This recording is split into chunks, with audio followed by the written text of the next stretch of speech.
solves. How do the girls resist these practices? When do the girls resist these practices, and why? What are the outcomes of this resistance?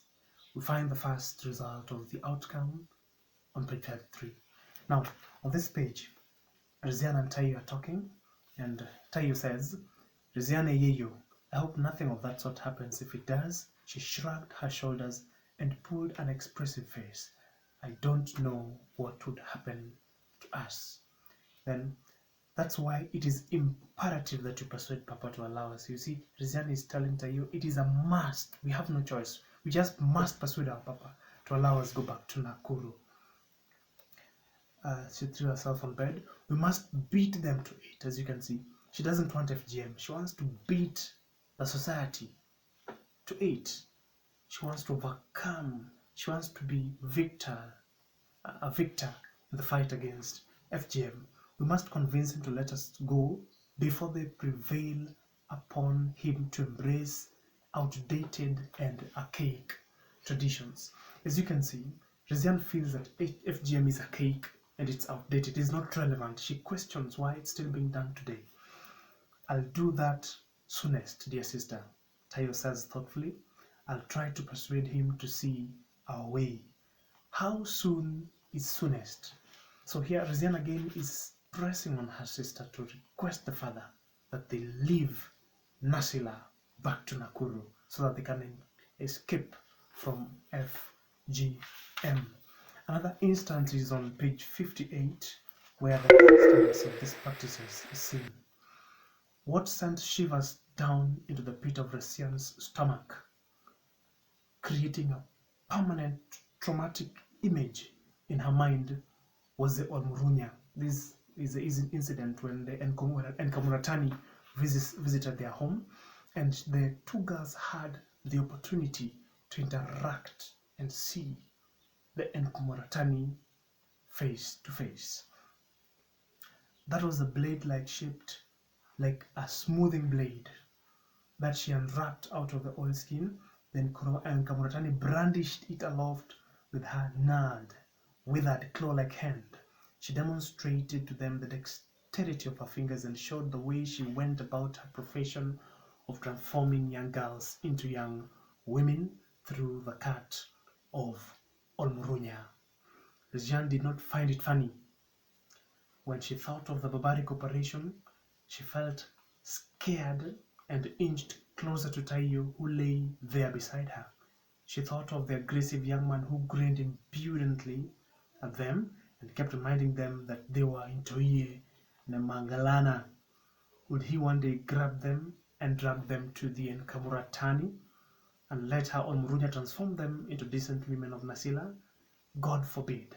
She declared that those withered claw-like hands would only touch her over her dead body. But the only escape route available to them was via her sister, who lay there sleeping and breathing quietly. Yet she had failed her. So according to Riziana, Tayo has failed her because she doesn't want to be cut. Yet her sister has failed to talk to her father by failing to provide an opportunity. Yet she had failed her. She was angry with Tayo, for she had trusted her to persuade their father to allow them to return to Nakuru to enroll at the university. She had not even tried, nor had she seemed to listen to her fears of the possibility of being abducted and sent to the Enkamuratani. So she fears FGM. She doesn't want this particular practice to be done on her. But yet, see what happens next. She does not give up. She would press her sister even more.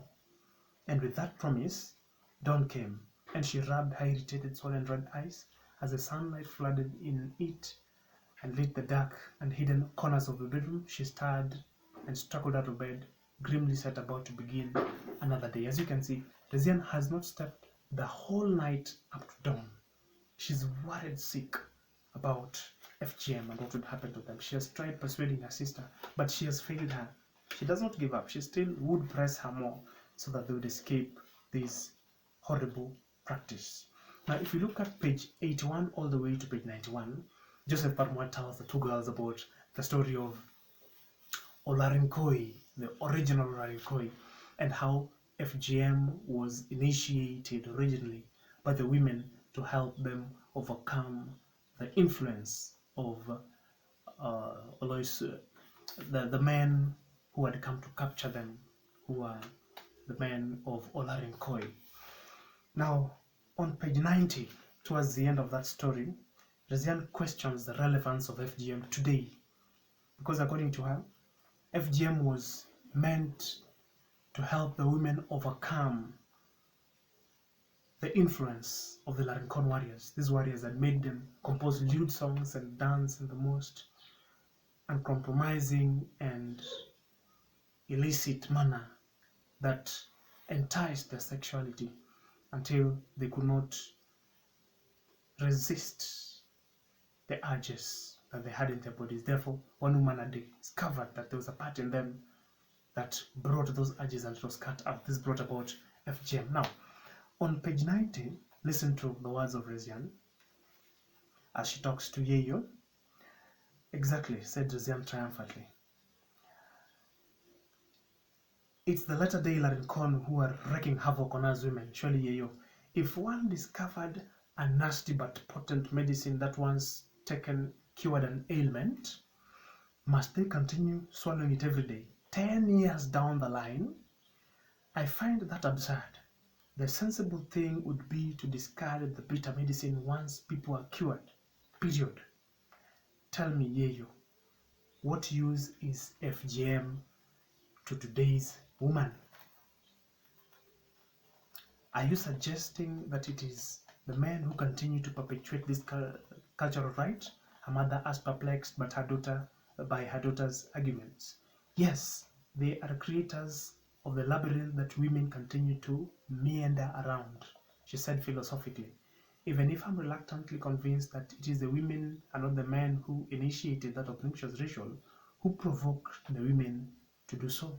The Larincon who were purported to have pushed women into mutilating their sexuality were men. And the ancient Larincon were not different from today's Larincon.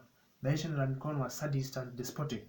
Today's Larincon are worse. In addition to being despotic, they are oppressive tyrants, and one of their ways of oppressing us is to demand that FGM be perpetrated against us forever.